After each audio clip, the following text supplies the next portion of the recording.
To Kill a Mockingbird and Gone with the Wind, and unforgettable characters such as Atticus Finch, Rhett Butler, and Scarlett O'Hara have thrilled millions of readers decade after decade. Now, there is a new treasure trove of books out there that are mostly ignored. Many self-publishing authors are just waiting to get discovered. We are encouraging readers like yourself to take a chance and read their book. You can find them on Amazon.com, Amazon on Kindle, Barnes & Nobles, Goodreads.com, and Kobo. Also on Scribd, Versa, and iBook, or hopefully soon at your nearest public library. Hello, everyone. Thank you for joining us on our new episode of Bios to Books. I'm your host, Dan Davidson. Before I introduce today's guest author, I'd just like to thank our loyal followers for their support. And if you are new to the show, welcome aboard. If you haven't yet subscribed to our channel, please press the subscribe button and join now. It costs absolutely nothing, and it goes a long way for helping us on YouTube. Thank you. Welcome to another episode of Bios to Books. As most of our viewers are either avid readers or up-and-coming authors, I think they will find this guest author to be very interesting and extremely informative. Cara Lockwood is a national best-selling author of over 25 novels of romance, young adult, and suspense. Her first novel, I Do But I Don't, was made into a Lifetime original movie for television. She is also a successful businesswoman, founder of the editing company Edit My Novel, and co-host a podcast called Skip to the Good Part. Cara is also the COO of Unshippers. So now, without further ado, I'd like to introduce our guest today, Cara Lockwood. Welcome to the show, Cara. Thank you so much. I'm so excited to be here, Dan. I really am. Oh, I appreciate that. Well, we're glad that we got you because you have an interesting background, and we're going to talk about all that. I did want to share something with the audience before we start. When I started writing, I started with screenplays, and my co-author, Rich Marcano, and I decided we weren't doing too well with screenplays because it's a tough industry to break into, as you would know that. It is, yeah. So we decided to try a hand at novels, and I was fortunate enough to link up with you to edit my first two books. And not only were you a great editor, but you were sort of like a mentor to me. You led me through some of the tough parts of writing a novel, and believe me, until you try writing a novel, you don't understand the difficulties involved in it. Doesn't mean you should be discouraged. Sure. But you have to be prepared. It's not as easy as it looks. Well, and you were a big help to me, and I appreciate that. Oh, well, thank you so much. You have an amazing talent for writing already. So I feel like I was just a little bit of a coach. You had already so much of the talent with you. So I was just encouraging you to get across the finish line. Well, I appreciate that. I appreciate those comments. I do. But like I said, you were a big help, and I appreciate it. So what we're going to do now is, before we get into your books, which are many, and talk a little bit about your editing company, Edit My Novel, and also about your podcast, we're going to talk a little bit about you yourself. So I'm going to turn it over to you to talk a little bit about yourself, what you feel comfortable sharing, and then we'll move on to the books and some other good stuff. Sure. Well, I was born in Dallas, Texas, and that's where I spent most of my childhood. My dad is Japanese American, and my mom is Irish English American, and they met in college. And when I was little, I always loved reading, and I loved reading so much that when I first came home from school and I could read my first picture book, my mom raced me to the bookstore and said, okay, pick a book that you would like to get. And then, I was so excited. I grabbed it. And it was dark by then, but Mom let me keep the car light on so I could read it because I was so excited. And that love of reading just transferred into a love of writing. And I always knew, even from the time I was little, that I wanted to write novels. My dad, however, when I was in college, he's like, well, that's great. You want to write novels, but what are you going to do to pay the bills until you get that big publishing deal? Because you're not moving back home. So fly, bird, fly. The dads are always, and moms too, are always practical. That's right. That's right. So in college, I worked for the student newspaper. So I was like, well, this is a way to write, but also satisfy dad because, there are jobs in journalism. So out of college, I got a job at the Austin American Statesman, the daily newspaper there, and spent 4 years as a reporter.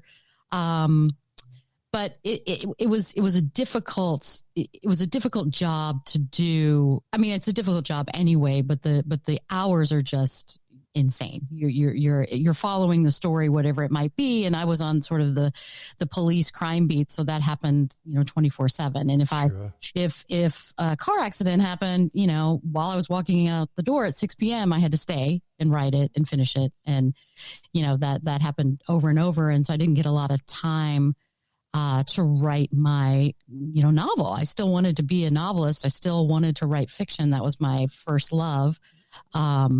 And so eventually I moved over to marketing writing. They gave me more of a 9 to 5. So at least I had time to write, at night and on the weekends. And during that job, I wrote my first novel, I Do, But I Don't. And it was, published by Simon Schuster, 3 years after I wrote it. It takes a while, as you know, this process of publishing or trying to find. Traditional publishing is just brutal. It's really hard to find an agent. It's hard to find a publisher. Indie publishing and self-publishing has sort of turned publishing on its head. When I was writing my first novel, the indie publishing, self-publishing world was very small. So there wasn't really, this was 20 years ago. So there really wasn't, that option for me. So I just had to keep plugging away at the traditional one. I was lucky enough to get an agent. This was sort of at the time of Bridget Jones, and I write a little bit in that voice. It's romantic comedy. It's first person. So I was sort of lucky to ride that wave of lit then, and so I had my first book published and was lucky enough for it to be made into a Lifetime movie. So that was my first book, and I've been writing rom-coms and romances ever since. It's funny you mentioned the difference between self-publishing and getting a literary agent and a mainstream publisher, and that's going to be one of the questions that the audience always asks the guests. Yeah, so we could go over that later too. Yeah, absolutely. There's each route is legitimate, and you can find success in both ways. They're just both very different, But thankfully, I think, as writers now, we have more options than ever, and there's just this big demand for content, whether that's in the self-publishing world, in the traditional publishing, I think people still want to read stories, and they still really demand good stories. Right. And as a writer, especially a new or a young writer or someone that's not necessarily young, but starting out their first novel, they have to understand there's going to be a lot of disappointment before you actually get anywhere. Yeah. And believe me, I'm talking from experience here. It's I'm not exactly a bestseller myself, so I know what it's a struggle. I mean, I'm a little different because I'm 80 years old, and I don't plan on being a major success or not even maybe a bestseller. I do it because I love to tell stories, and it's a great way to tell a story. So I sort of have less pressure because my goals are not, if I was a young person, I'd have the same goals as everybody else does.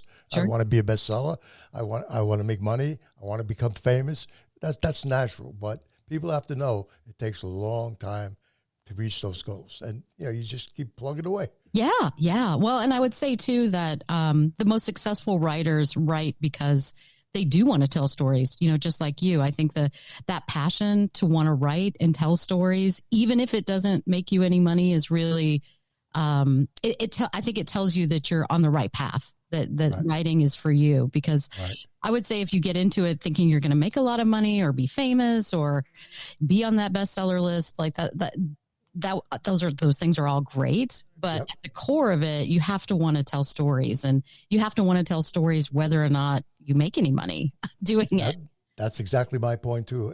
If you go in there just with the expectation that you're going to get your book published and let people read it and let them judge themselves, I think you're okay. But if you push your expectations too high at an early time, you may be in for a lot of disappointment. Absolutely. Yes, absolutely. And nothing happens quickly in this industry. It's not in this business. No, it can take years. Sure. Yeah. Yep. So anyway, I didn't mean to interrupt you. You were going on with your life story there. So, yeah, no, and I think I forgot to mention I went to the University of Pennsylvania in Philadelphia, so that's where I was at the student newspaper, the Daily Pennsylvanian. So that's near and dear to my heart. And yeah, so after I published the first novel, and this is something too to consider about the publishing industry, is that I have good friends who are very successful, who've been on New York Times bestseller lists. And one of the things they will often say is that it's easier to get published than it is to stay published. And this is true too. So sometimes people can have that first book, the first breakout book. They have a lot of success. And I think there's a feeling of, oh, I'm done now. Like I've made it. This is all, now I'm going to have all of the book, all of the success, all of the bestsellers, that I want to write. Right. But the industry itself is pretty brutal. So, I had that first 2-book deal and then, wrote 2 more books after that, did some YA, some young adult novels that were popular at the time. But then, the market kind of dried up, especially for me as a rom-com writer. There was this sort of backlash against chick lit, and people started saying, well, that it's silly writing, and why would people want to read it? And there was a lot of critical backlash. But I've always been of the mind, if you want to read a mystery, if you want to read a historical novel, if you want to read sci-fi, it's really about what readers want to read. And I don't think we should really judge people for what they want to read. It's entertainment. So no, I agree with you. I mean, the publishers do that. They go by the market and what they think is popular, but that doesn't eliminate people that like romance or like historical fiction or mystery. Like you said, there's people out there. They'll always be out there looking for that type of material. So if that's what you focus on as a writer, don't be discouraged if it's not the popular genre at the moment, because there's still people out there that'll read it. Yeah. And this, everything comes in waves. So sometimes, Game of Thrones was hugely popular, and then everybody wanted fantasy. And then, there'll be a historical writer or, suspense writer who might become very popular again. But these genres are there for a reason, because there is a fan base. People do like them. And it's not like one is ever the most popular. It's just trendy at the moment. So that's exactly what it is. It's trendy at the moment. Yeah. And if you're lucky enough to be writing that one, you might be in a little better shape, but like you said, there's an audience for every type of genre. So, you gotta figure that out yourself as far as that goes. You were mentioning before about one book publishing and then kind of like disappearing. As you would know, I don't have to tell you this, that there's been some famous authors that were only one book and that's it. And they sold millions of copies, but they never did another book. So I don't know why. I mean, I don't know. I'm thinking of the woman that wrote To Kill a Mockingbird. Yeah. Right? Yes. Yes. She never did anything after that, right? Yeah. Well, yeah. Well, it's. I think she had one book, because I think her story is that she actually wrote. Let's see, what was that? It was a prequel, although that was the first book she pitched, and her sister managed her literary works. And after her sister sort of kept a tight rein on her. I think she was like, let's just have To Kill a Mockingbird out there. And I think it's To Go Set a Watchman, I think. And then after her sister passed away, she did publish that book, but to mixed reviews on that. I can't think, is it Harper something? Yes, Harper Lee. Yeah. Harper Lee. Okay. I knew it was Harper something. I just couldn't think of it. Yeah. There's a couple of others too. I don't think Margaret Mitchell did too much after Gone with the Wind. Right. I think sometimes you can maybe be a one book author. I don't know. But like I said, it's all about enjoying your work. If you enjoy writing, just keep writing. Yeah. Well, I mean, that's so true. And I kept writing. I was cut from Simon Schuster, so that happens where they don't renew your contract. Right. I went over. I did some ghostwriting work for Francine Pascal, who wrote the Sweet Valley High series. So she rebooted it as sort of a where are they 20 years later story. And so I did some ghostwriting, and then found a home at Harlequin for a while, writing romances. Went, and now I'm at St. Martin's again because rom-coms are back. So it's just the industry is very cyclical. And I think my best advice is really just not to give up, because I mean, the best way to ensure that you're never published is to give up. Like that's the only sure thing. Otherwise it's really just about tenacity. Like it's just sticking with it. It's, not giving up, like trying something new, writing something new. If you're not getting traction with that first book, then it's really about, well, maybe I can change, or maybe I can, switch up, genres or, perspectives. But, it's a long haul. So it's really about endurance and staying. And you need a thick skin. Yes. Oh, yes. Because, I've seen some reviews on people's books that were just terrible. I mean, they were just so right to the gut, and then you would see other people that loved the book. Mm-hmm. So you're going to get that difference. Everybody doesn't have the same taste, and everybody doesn't have the same expectations when it comes to reading the book.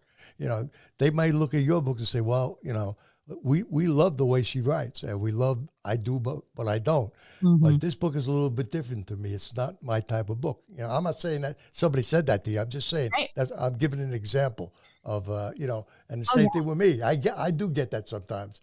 They'll say my first book was so different than my second book, and we didn't expect this. So, it's, again, you got to have thick skin. Oh, what. Yeah. I mean, and honestly, I'm kind of making a point not to read too many reviews just because it's hard. I know myself, and I know that I can read 10 really positive reviews, but the one negative review will stick with me. And then I'll second guess. I'll be like, oh, all right. Are they right? Am I a hack? Exactly. Could they be right? Yeah. Oh, yeah. I know.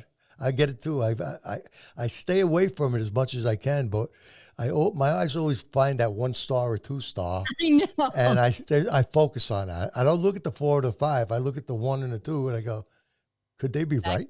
Exactly. Was it that bad, or was it that, whatever the case may be? But I know.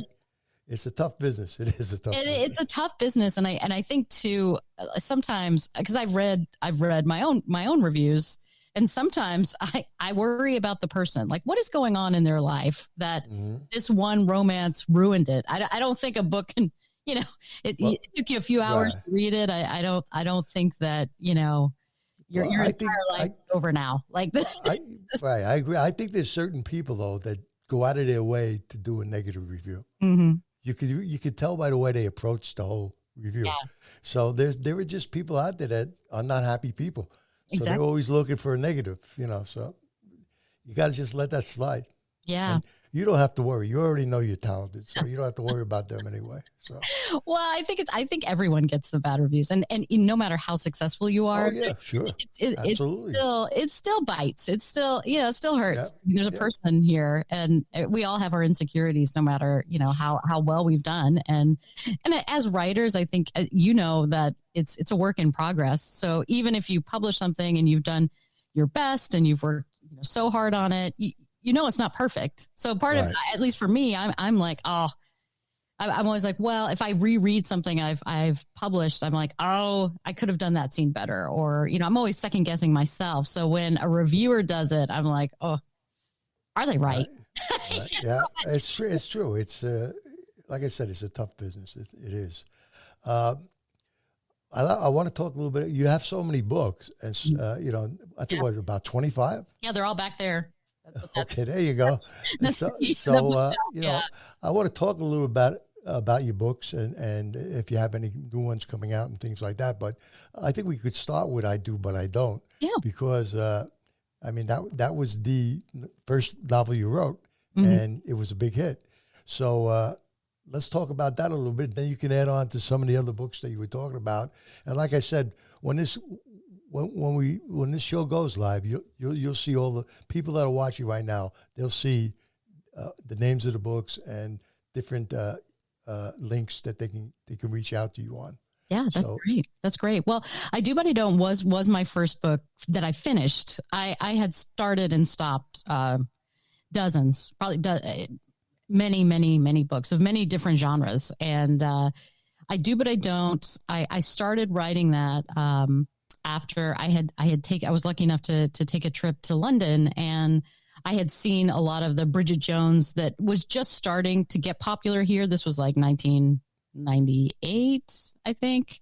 And so it was just starting to get popular here. And then I was seeing all the bookstores were filled with these books. So I was like, oh, this is, what adorable covers. And I really love these stories. And, and then as I was reading them, Marian Keyes and some others, I was just like, oh, I think I can write this. Like, I think I could write and finish one of these books because these are speaking to me. They were, of characters that were my age at the time and dealing with some of the issues that I was dealing with. And, so I came back home and I was like, I'm going to start a novel about a divorced wedding planner and just go from there, because I felt like that was a good, her wedding, her happily ever after didn't work out, but she has to plan everyone else's. So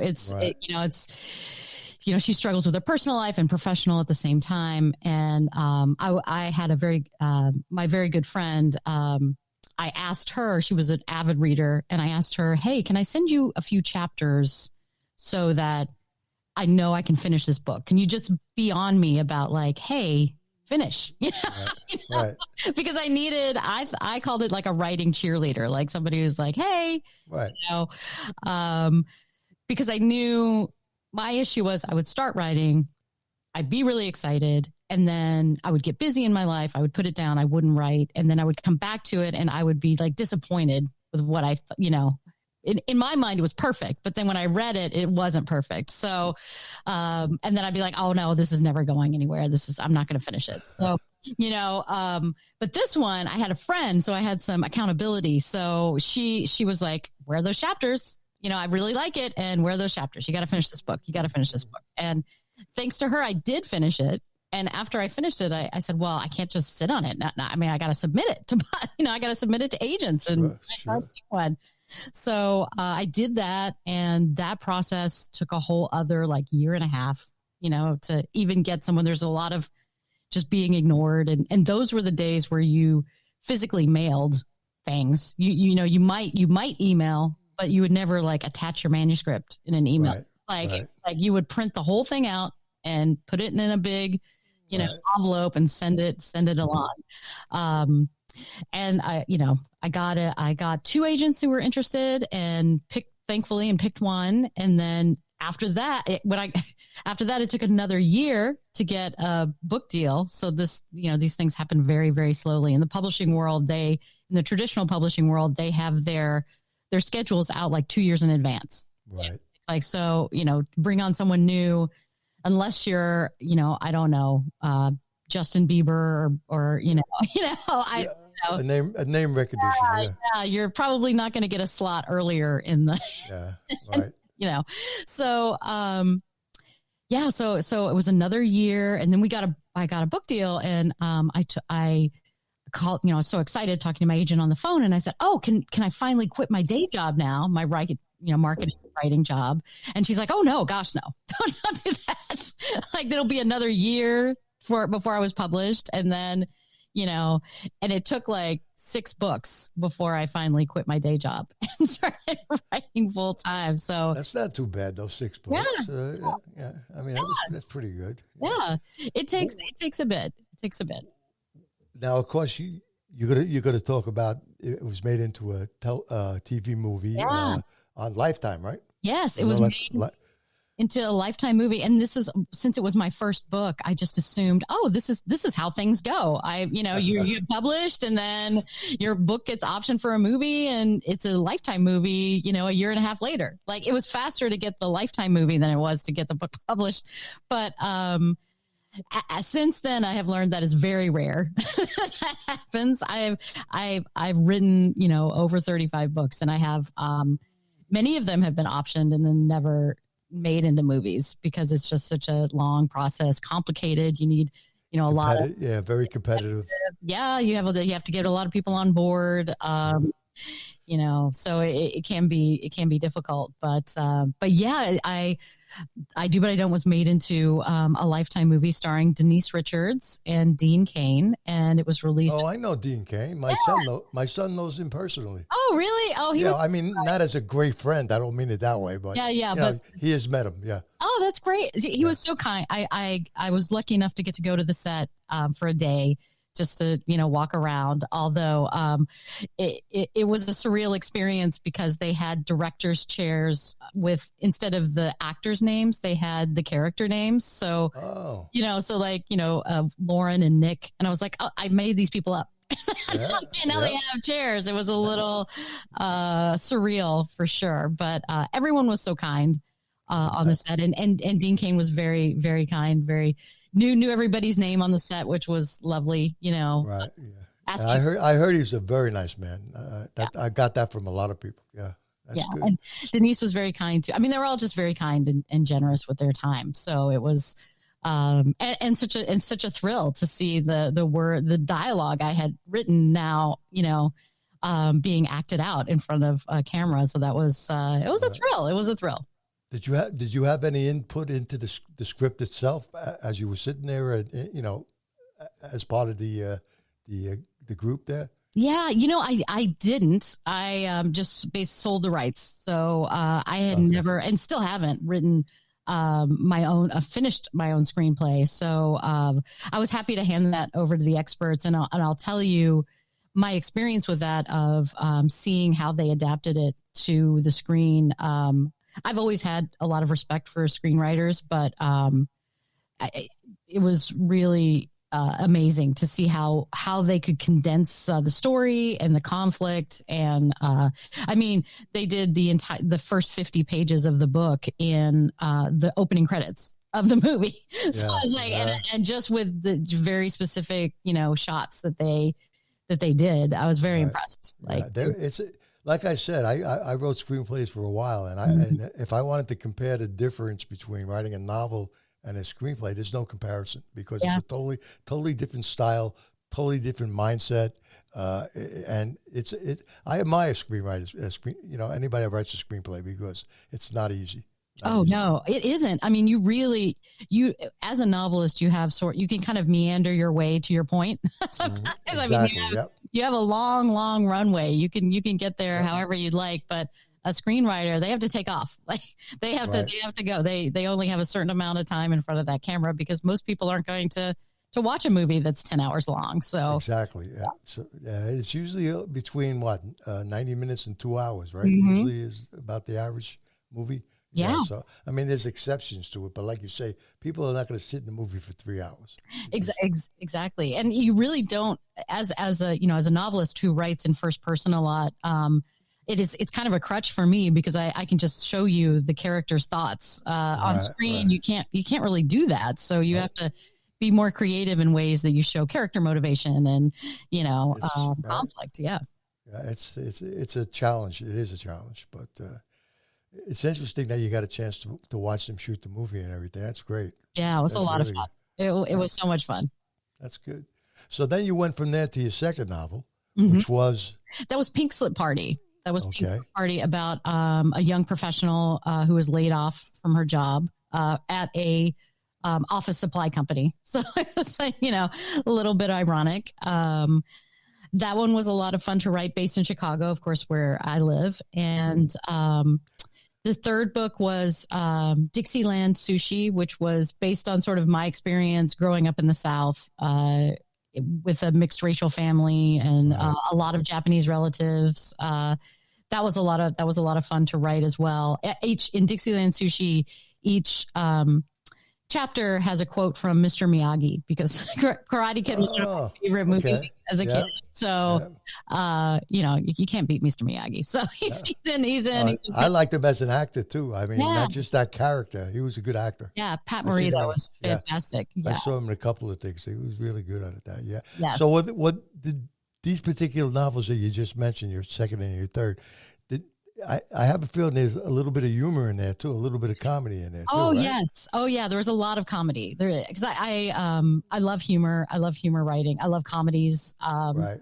And my goal is to give people a distraction. And, I feel like if I can make someone laugh or smile, then, I've done my job. So exactly. Yeah. Yeah. Sure. Yeah. So sometimes make them cry. You do your job that way too. Happy tears. Yeah. Whatever it is, whatever it takes. Yep. That's right. So, yeah. And then I Did But I Wouldn't Now was the fourth book, which was the kind of a spinoff of I Do But I Don't. And I Do But I Don't, the divorced wedding planner has a younger sister. So this is her story. Okay. So would it be called a sequel or no? It's just a continuation. It's a spinoff, meaning it's in the same universe and they're the same characters. Right. With two different stories. Yeah, because with rom-coms and romance, it's kind of difficult. You almost have to start over with a new couple to get the next happily ever after. Otherwise, you might you don't want to break up couples and put them back together too often. Otherwise, you get a Grey's Anatomy situation where everyone's just mad. Just give them their happily ever after. Yeah. Interesting. That's interesting. Yeah. And then you went on from there to. So then I did the ghostwriting for Francine Pascal, and then I went over to Harlequin and wrote some category romance. And category romance is sort of a series of romance books put out that sort of has different subjects, different categories in Harlequin. Right. Like I wrote for something called Super Romance, which was sort of these long, intricate, emotional romance stories. Very contemporary, based in reality, and I wrote a few of those. Her Hawaiian Homecoming, which was about a woman who inherits a coffee farm on the Big Island, which I would love to have a coffee farm on the Big Island. So this is just living vicariously. I wrote The Big Break, which was about a surfer who, this is again, a lot of these books are sort of in the same family, in the same universe. Right. So they were all sort of related, and Practicing Parenthood. There were several of those different books that were contemporary romance and a little bit longer than some Harlequin books.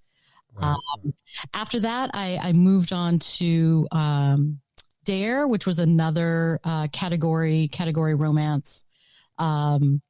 And that was sort of like super sultry, very, contemporary romance. They were a little shorter. There was a little more adventure in them. I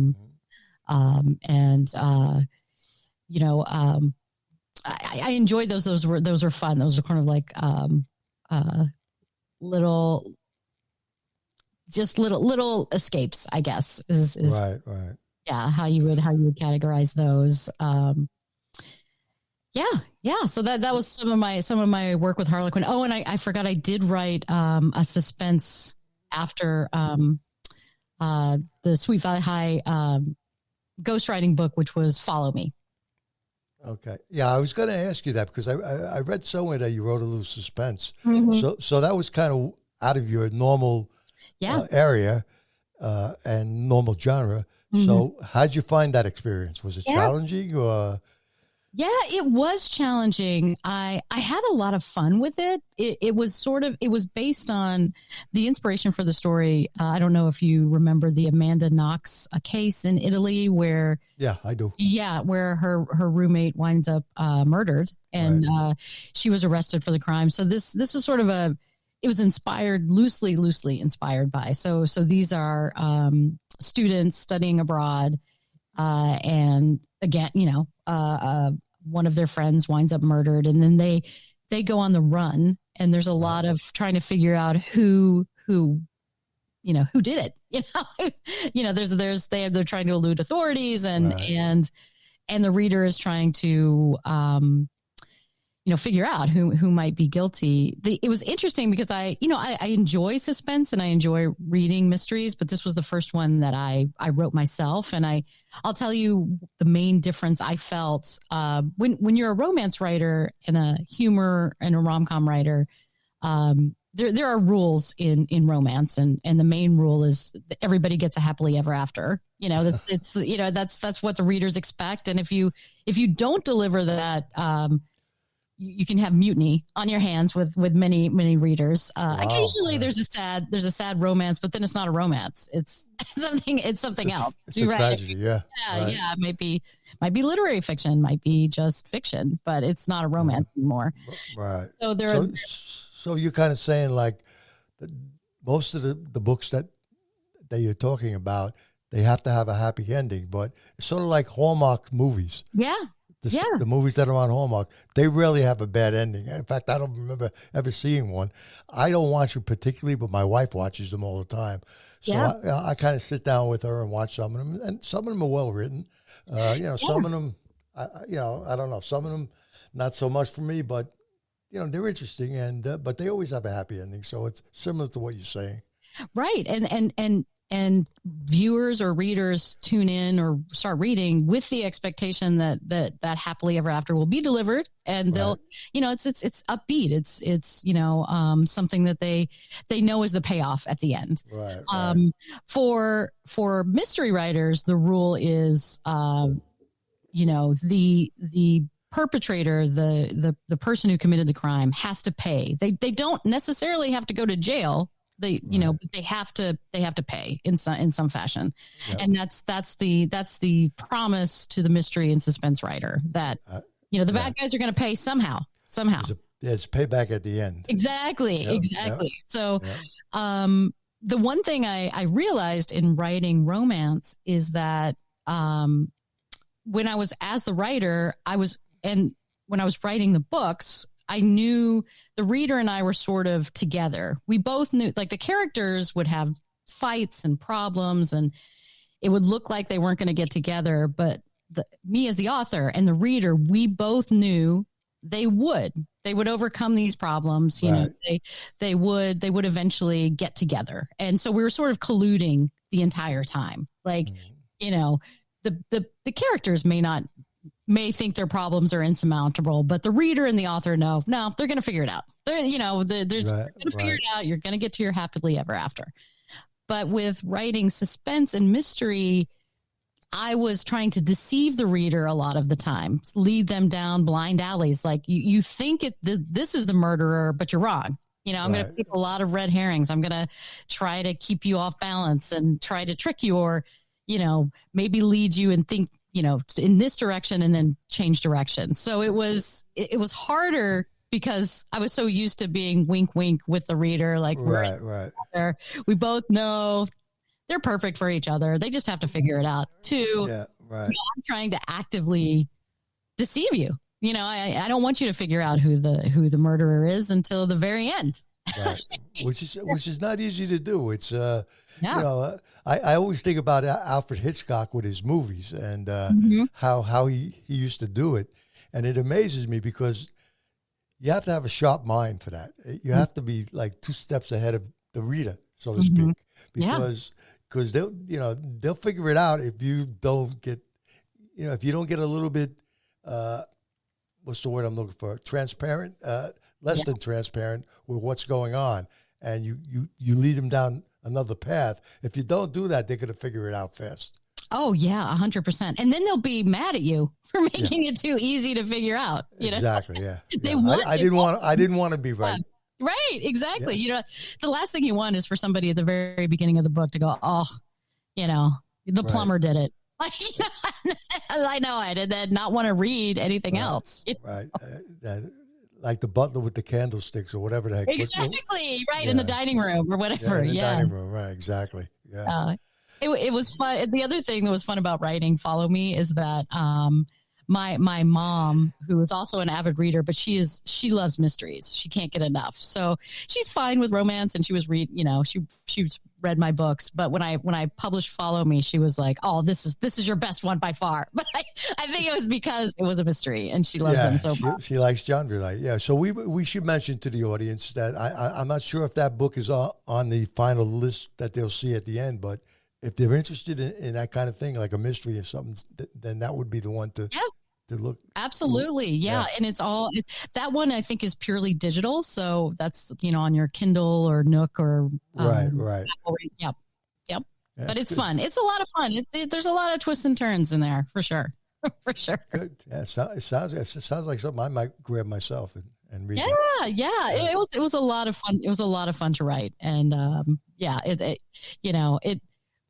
I think at my heart, I'm a romance writer. So, I wouldn't rule out not, writing a mystery again, but, they're hard. It took a lot of extra work trying to deceive the reader the whole time. So, it's extra work, but you don't have the same comfort zone you do with what you write normally. Yeah. I mean, that's the same thing with me. When I get away from historical fiction, which I have done, I did one on paranormal, it's very challenging, and you're not sure of yourself. And like when I write historical fiction, I know exactly what I'm doing, and I'm comfortable from page. I may make changes as we go along, but I'm comfortable from page 1 on. Whereas when I did the other book, it kind of threw me off a lot, and I said, "This isn't going to work. This doesn't make any sense." And I'm trying to be too judgmental to my own work, which we all do. And and then I realized that it's a different subject matter. It's a different idea. It's a different every concept is totally different. In paranormal, it doesn't have to be believable in a normal sense of the word. It's just there, and you accept it or you don't accept it. So it's just a different mindset altogether. Oh yeah, well, and paranormal is really interesting too, because you can have anything. Vampires, werewolves, ghosts, anything, aliens. It sky's the limit. It's just that I think in any good paranormal, there are rules in that universe, whatever they are. However you create them. There are. Right. I mean, and then then the reader expects those rules to be followed. Like whichever ones you see up. Whatever they're reading, they want those rules to be followed, and the challenge for the writer is to figure out what the rules are. Because it's very, very and you confusing. Better know that. Yeah. And otherwise, like you say, you're going to get beat up. Yeah, you will. The readers will let you know that you've betrayed one of your own rules. Yeah, they'll let you know. Yeah. So that's it. That's interesting, though. Yeah. So for sure. We want to talk. I want to make sure we get this all in before time runs out. But I want to talk a little bit about Edit My Novel. I want you to talk a little bit about that, how you started it, what it's about, how people can reach out to you for it, and then we'll get on to your podcast and a few other things. Yeah, absolutely. Well, I started Edit My Novel like over a decade ago now.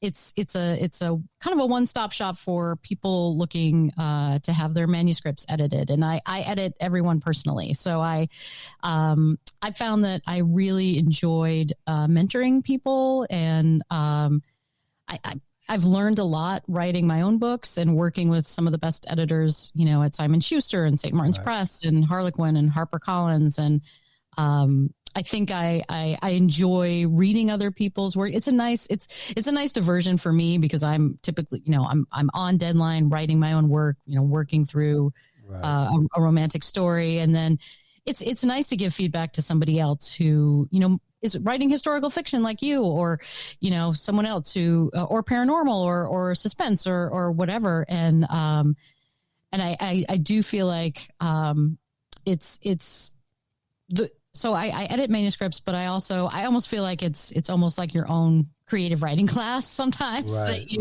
because you get the feedback, and there's so many things that new writers can learn, and I'm so privileged to work with so many of them, and I really do love it, because I think a lot of people have the misconception that writing is just a talent you're born with, but I really think that writing is a skill that you develop, just like any kind of like a bricklayer or a woodworker. There are things, there are techniques and things you can learn to be better, and then if you have the love for it, if you start with the love for it, then, you can find success with a little bit of guidance. And so I've been a sponsor of National Novel Writing Month for a long time. And I just love, because I love writing so much, and I love supporting people who also have that same love of writing. And I love helping them get to the place they need to be. So, and that's a great experience for the person you're working with, because I can speak personally about that, to see how, as good as you think your work is, it needs to be improved on. And when you see the improvement, it's kind of like it lifts you. It gives you more confidence. It gives you, hey, this is better now. And why? I always say to myself, why didn't I think of that? But it's a learning experience, and it's always positive. Yeah. It's with you anyway. It's always positive. Yeah. So, yeah, I always say I'm honest, but I'm never cruel. So I'm not gonna lie, but I'm never gonna say, I'll forget it, like throw away your laptop. You're gonna do it the right way. You're gonna teach somebody what they don't know, and they're gonna move on from there. And it's a great experience. Yeah. I recommend anybody, especially the new writers that are coming out, if they're looking for an editor, I recommend Edit My Novel. I do. I truly do. Oh, thank you so much. I really appreciate that. You're welcome. I really do. It's lovely helping people. Absolutely, yeah, and it benefits a lot of, like I said, especially new writers. It gives them confidence, something that they may not have had going in. And I'm sure a new writer, if they go to you, they're going to be so worried that you're going to hate their work, or it's natural. It's natural, but once they see you helping them to build a better story from what you sent them, they're gonna get uplifted, definitely. Yeah. Oh, yeah. And I get so many first time writers who are saying like please be gentle, or I'm so worried, or I just sent you the manuscript and now I'm scared. And it will be fine. Like at the end, just like you're saying, you'll get new tools, a new way of looking at it, and sometimes some of the things I might bring up are in the back of the writer's mind already. They're just not sure. They're just like, oh, you're right. I was worried about that ending, or that scene, I wasn't happy with it, but you gave me a new direction to go with it. That'd be great. Like, let me try that. And so it could be that one piece of the puzzle that they just can't find until you find it for them, and then they go, "Why didn't I think it?" I said, "That's what I wanted. Yeah. That's exactly what I wanted." So it's a great experience. It is. And go ahead. Writing just doesn't happen in a vacuum. I mean, it does. The hard work of sitting at your computer or your typewriter or however you write and getting that story out, but then having the feedback from people in the field is just, every writer from, Stephen King on, like everybody needs an editor. So, everybody gets that feedback because we've lost, we can't be objective about our own work. We just lose that objectivity, and we need somebody to help us, make the story better. Right. Or we make excuses on our own work and then just ignore it and move on. And then when we see it in print, we go, wait a minute, why did I do that? Yeah, that happens too. That's totally wrong, whatever the case may be. But again, writing is a process, and you have to have a beginning to get to the middle. So the beginning is the toughest part, and once you get to the middle, you're in a good place, because now you know what you can't do, and you just got to improve on what you do. If that makes sense to you, that's the way I feel about it. Absolutely. And I would say, too, even very, very successful writers, New York Times bestselling writers who have written 100 books, even they will say, oh, that first book, I can't look at it. Because, it is a process. And the more you write, the better you get, and the more feedback you get. better you get. So writers are always challenging themselves to be better, and editing is one way to get better. Oh, absolutely. Yeah. Yeah. So it's fun. Go ahead. Oh no, I was just going to say it's just a lot of fun. I really enjoy helping people, and because I remember how important my first editors were to me. So I try to create that same value for other people. Absolutely, yeah. And nothing is perfect. Even like you say, the best writers with the best editors in the world will get their book printed, and they'll see a misspelled word or something that's missing. I mean, sure. It can happen. And if you let that get to you, that's ridiculous. I mean, you present the best product you can, and if there's some, I mean, I've seen it with Stephen King's books. I've seen it with James Michener, who I love because he's historical fiction. I've seen mistakes, but it doesn't take away from the book because it's so well edited. Beside that, one mistake or two mistakes, it doesn't change anything. So, it just happens. It could be just the way they typed it out or whatever the case may be. But so you don't let that, you just try to present the best product you can. Yeah, that's all you can do, really. I mean, you could just do your best and keep trying. Right. So key, keep trying. Yep, that's for sure. I want to talk a little bit about your podcast. Share a little bit with us on that. Yeah, I have a podcast called Skip to the Good Part. And on it, I interview romance authors. So all kinds, rom-coms, cowboy romance, historical romance, just a wide variety of romance writers. And it's such a treat. It's really my husband and I co-hosted together. And it's so much fun to just get some time with, as you know, talking with writers. It's a lot of fun to talk about the process of writing, their inspirations, some of the stories that they like to write, where they got inspiration for some of their new works, and how they got started writing. So I think it's got something for everyone. It's got something for fans of their books and aspiring writers too. There's really a lot of talk about craft too, which is, that's what I'm interested in, as that's a writer. Yeah, so sure. Those are some of the questions I ask. But it's a lot of fun, and definitely check it out. We've had all kinds of writers. Francine Pascal herself, the creator of Sweet Valley High, was also on the show. Wow, that's nice. Wonderful. Yeah. So it's great. So it's wherever you can get your podcast. Skip to the Good Part. So it's a lot of fun. That's good. Is it a weekly show, a daily show? Right now we drop episodes every Wednesday. Okay. Yeah. So, and we started in the very end of September. We'll probably, my new book is coming out at the end of January. So we'll probably continue to do new episodes through January. We might take an early winter break. It's a lot. Yeah, it's a lot to do with, writing my own books and editing and a podcast. Sure. So if somebody just goes on and types in Skip to the Good Part, they'll get to the link? Yeah, it's Skip and then the number 2, the Good Part. Yep. Okay. Yeah, that's Skip good to know. So, yeah. Because there's a lot of people that watch this show that would definitely watch that show because it's what they want, and that's good. It's really good.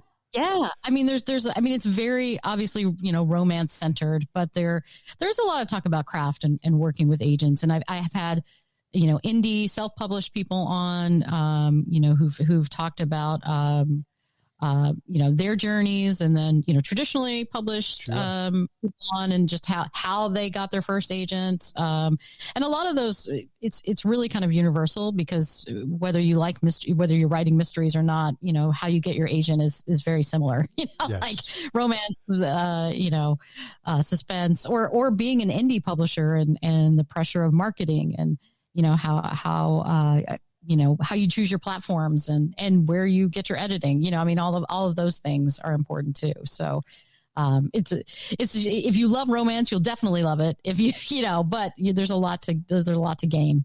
It sounds like it could have really pertained to anybody that reads, or I should say that writes and wants to learn more about the craft. I mean, that doesn't have to be a romance fan. Just somebody that's a writer, especially a new writer. I could see that being a big advantage. Yes, sure. Yeah. And I just feel like writers are fascinating people. There's always a lot going on in a writer's head, obviously. That's why you're writing it down. So talking to a writer about how they get inspired and keep writing it's good. It's fun. It's a lot of fun. It's funny you were talking about some of the things you just mentioned about marketing and getting an agent and everything. That's one of the questions that comes up all the time here. So we'll talk about that for a second. Sure. But I did want to mention one more. I want to mention one more thing before we get to the questions. Is you're also the CEO of a company called, I have it here somewhere, Unshippers? Oh, Unishippers. Yeah, that's my husband. My husband works in logistics. Okay. And so he has a franchise, and I'm a helper. Okay. So I've been helping him with Unishippers, and Unishippers is the largest reseller of UPS, and they also do a lot of freight and LTL. So anybody with an online shop that needs help with shipping, reach out. There you go. Okay. With my husband, and yeah. I mean, we wear a lot of hats in our house. All right. Well, listen, we gave it a plug. I mean, I didn't know that, but that's okay. That's fine. Yeah. So, but so I have a couple of questions that usually come from the audience. We already talked about it, but I think one of the questions they always worry about, and especially the young writers, is, do you ever experience writer's block? And if you do, what do you do about it? Oh yeah, all the time. I mean, writer's block is just, it's just part of the process. Like at some point, everybody hits a wall. And for me, as a professional writer, I have deadlines and I can't really miss them. You can beg your editor for more time, but it's a slippery slope. So the way I deal with writer's block, there are some days that the words just aren't going to flow. They're just the spigot's turned off, but whatever's going on, it's just not working. So I tend to take a break. I will either go work on something else that doesn't have to do with the writing. Take a walk. You never know when you might be inspired by something else. Sometimes it helps to, just pick up my favorite author and read a little bit, and then sort of get my mind back into the storytelling a little, and then approach it the next day. Get back at the keyboard the next day. Sometimes it just really helps to, if you're really stuck and it goes on for more than a day or more than a week, then you might need feedback. You might need to have, a beta reader or a reading group or, an editor, edit my novel, somebody who can give you feedback to sort of get you back on track, because often it depends on where the block is coming from. If it's just the words aren't flowing right, or there's something going on at the heart of the plot or the scene that isn't working. So if you've taken a break and then you've gone back and the words still aren't flowing, it's worth it to think about, like, where is the story? What's the cause of the block? Is it that this character is doing something that it doesn't make sense, right? Is this character acting against their motivations and it doesn't make sense and it's just not working? Is it that this has become unbelievable? Is something has happened that just doesn't feel right in the course of the plot? Am I just trying to skirt over something to get to this other scene, but I can't because it's like tripping me up. So sometimes it's just structural. And what I would say too is that the best thing you can do is just keep writing, like even if you think it's bad. So after you've taken that break and that pause and you've taken a walk and you've, read some of your favorite work again, go back to it the next day and try again, and then just write it, even if it's bad, because it's easier to edit something that exists than to create something out of nothing. So just write it if it's bad. Just keep going, and tell yourself the truth, which is this can be fixed in revisions. And the revisions are where the really heavy lifting happens. So, just put something down on paper. Just keep doing it, because you might find at the end of the week or the end of the month, as you're rereading your work, as you're just rereading it from the beginning, you might be like, oh, this scene isn't working because of, that character wouldn't have made that decision. Like, I need just to rewrite that, and then I can tweak this other stuff and it'll be fine. So that's my advice. Yeah. It's good advice. I myself rarely experienced writer's block. I don't know why. I mean, I talk about my paranormal novel. I had a little bit there because I wasn't really confident in writing that type of stuff. So, it was a genre I was afraid of, really. And so I had a little bit because of that, but rarely do I really experience it. I guess I don't know, maybe it's different for me, but I think the advice you just gave is good. Yeah, you've got a lot of storytelling in you. Just keep it going. Keep that spigot on. Yeah, just keep writing, Dan. Okay, well, I'm trying.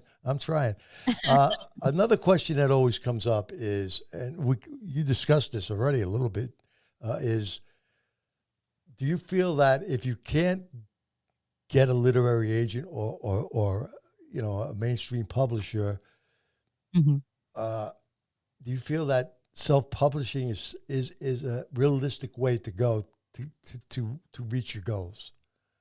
Oh, absolutely. Absolutely. I mean, the indie self-published world is huge. And there are many, many successful writers that take that path. It's absolutely legitimate. And some writers still continue to cross over. So if you find success as an indie self-published writer, you can still get a traditional publishing deal. They may hire you to write new books. They may, want one of your very popular ones and want to re-release it with a new cover. I mean, there are self-publishing is very much a marketable way to find success as a writer, and many people do. And there are plenty of hybrid writers as well who started as a self-published writer, then also picked up a traditional contract and do both. And there are pros and cons to each one. As an indie self-published author, you have complete creative control. So of everything from the cover to every last word on that page. When you go the traditional publishing route, then you do start talking, the publisher has a stake. So, they control the cover. I mean, you can veto covers, but you can't really create your own cover. And they're gonna give you some options, and then you can choose. And you're gonna be dealing with one of their editors who ultimately, probably will have the final say, over a decision or I mean, you do have a lot of creative freedom, but you do have to negotiate with St. Martin's Press or, HarperCollins or whoever it is. I mean, they have been in the publishing industry decades and decades, and they have a lot of amazing knowledge. And I'll say most of the time, I absolutely agree with all the decisions they're making. But but some writers, want that creative control, and self-publishing gives you that. That's true. That's a good point, right there. The control part, that's the way I feel about it. I want to be able to do what I want to do. So that's kind of like, I mean, I haven't had the opportunity to get a literary agent either, but take that away, I still enjoyed self-publishing myself. But I have one more question for you. Go ahead. Go ahead. I'm sorry. No. Go ahead. No, I was just going to say, like, you get, hanging on to that creative control means that also you get to tell exactly the story you want to tell. Right. And, traditional publishers might be like, I like historical fiction, but could you do a different time? I mean, because traditional publishers tend to be very influenced by what's trendy. So it's hard to sell them sometimes on your true story of your heart that you want to write. So self-publishing is still a great avenue. That's good. It's good to hear for the young people that are having trouble finding a literary agent or a publishing house. At least they know there's still a realistic way to go about getting their stories out there. Yeah. And that's good. That's good. Absolutely. I have one more question for you before we say goodbye here. As a self-published author, okay, if you're doing self-publishing, what do you think are the best tools to use for marketing your book? Yeah, there's so many. There's so many things you can do. I think Amazon has some, if you go with the Kindle or KDP platform, they have a lot of great options of advertising and promotion. I think the best thing to do is still to leverage your own personal social network and, get people to leave reviews for your book, get people, obviously to buy the book if they can. If you can get on, if you can do like online book tours can be very successful in terms of getting on bloggers pages, book reviewers. Goodreads is still an amazing resource. So whether you're a traditional author or an indie self-published author, I would absolutely get all of your profiles up, get your profile up on Goodreads, get your profile up on Amazon, and everywhere you can. There's actually a lot of free space in those on those platforms where, as an author, you can have your author page and you can often post things and you can often reach out and find your, especially on a platform like Goodreads, find other people that like this historical fiction or this suspense or this kind of romance, and join chats and groups on those places. Of course, have your author page on Facebook. Try to keep your web presence as well and up to date as you can. Even if you're a self-published or traditional authors, still have a lot of pressure to have all their social media accounts updated and regularly posting regularly, and so I think all the marketing it's good to keep in mind too that it's a full-time job. There are people who only market books every day, all day, and as a writer, we're also supposed to write and market our books. So it's tough.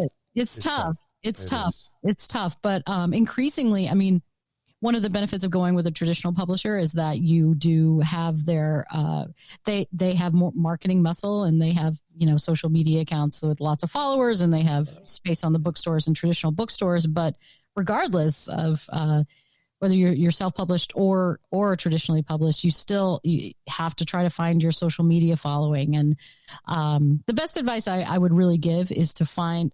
You don't necessarily have to have accounts in all the mediums, but find the one that you're most comfortable with, and the one that you're going to keep up with and update, because people do comment on posts and people do, ping you. And if you're not available, then you could lose a potential fan. I would also say, surprisingly, that it's always a good idea to try to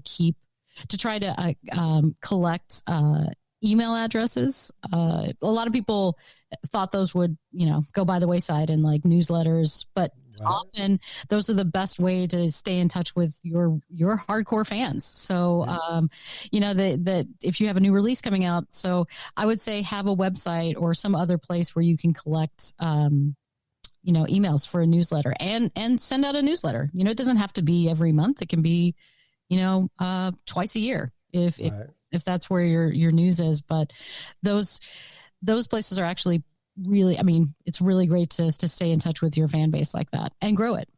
Yeah, that's good advice right there. I think the email part, a lot of people have blown that off now. They don't think it works, but I think it's good. I think it still does work, and I agree with you on that. Yeah, just think about your own, your own habits. Like if you have an author you really like and a newsletter comes in, you'll read it. You'll be like, I want to know if there's if there's a new book. And, Sure. sometimes that's the only way you find out. That's true. It's very true.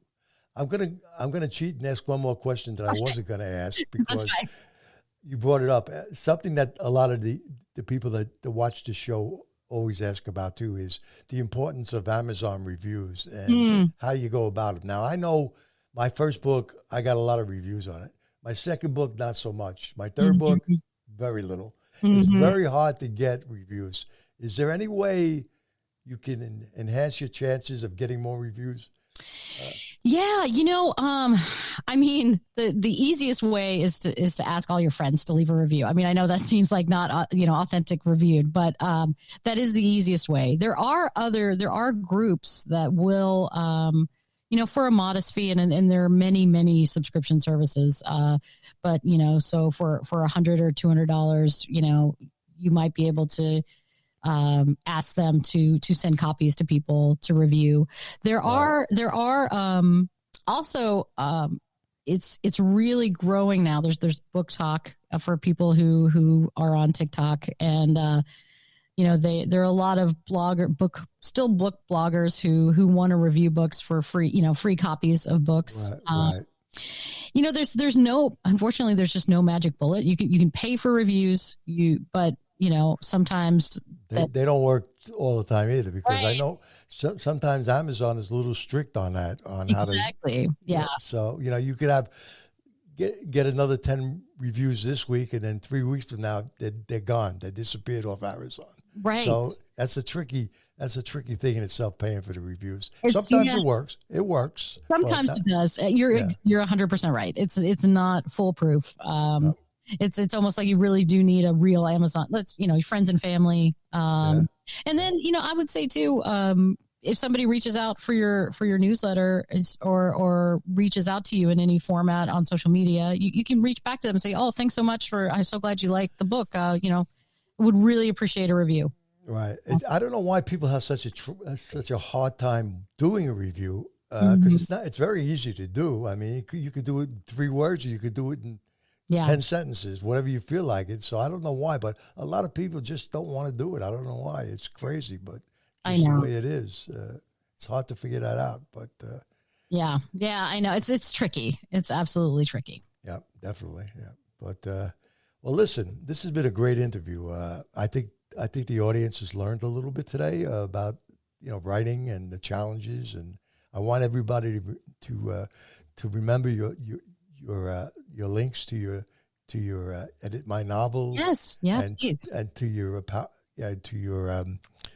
I'm trying to think of Skip to the Good Part. Skip to the Good Part, yeah. The podcast, and they should go on there. They'll see the names of the books, or some of the names of the books, at the end of the show, and they can always go on to you on Amazon and share all your books. See all your books on there.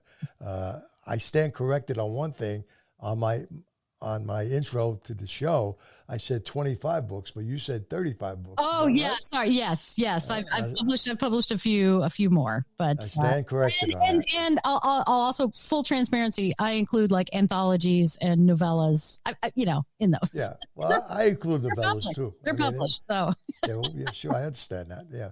But this has been great, Cara. I mean, I'm glad I had the opportunity to speak with you in person here. Yeah. Even though it's only on YouTube here, but it's nice to do that, and I think it was a great show, and I think you're a great guest, and I wish you only the best in the future. Yeah, thanks so much. It's been such a pleasure being on. I love your show. It's keep going. Thank you. I appreciate that, and we'll have you on again. Yes, please, anytime. Absolutely. So you take care of yourself and stay safe, and give my regards to your husband. And tell him we plugged this company. Okay. I will. Good. He'll be very excited about that. Okay. Sounds good. So you take care now. All right. Take care. Bye-bye. Bye-bye. Hello, everyone. My name is Keith Davidson, owner of RCJ Productions. I want to thank you for watching this episode of Bios to Books with author and co-host of the podcast, Skip to the Good Part, Cara Lockwood. Cara is also the founder of editing company, Edit My Novel. Cara Lockwood is a national best-selling author with books such as I Do But I Don't, The Sex Cure, Double Dare You, Cuffs, and many many more. If you're in need of an editor, you can reach out to Cara at editmynovel.com. If you're in the market for new books to read, check out some of these great authors and their works, many who have appeared on Bios to Books. Be sure to also check out books from Dan Davidson and Rich Marcano, Butterfly Wish, Twice Upon a Time, Soul of Judy Walker, and coming soon, Tasting Raindrops. If YouTube and podcast are your thing, please check out some more RCJ productions such as The Truth About Beer and Coffee Table Chronicles, Highway to Your Health, and many more. If you're interested in starting your own podcast or YouTube channel, please contact RCJ Productions for all your audio and video needs. Thank you for watching Bios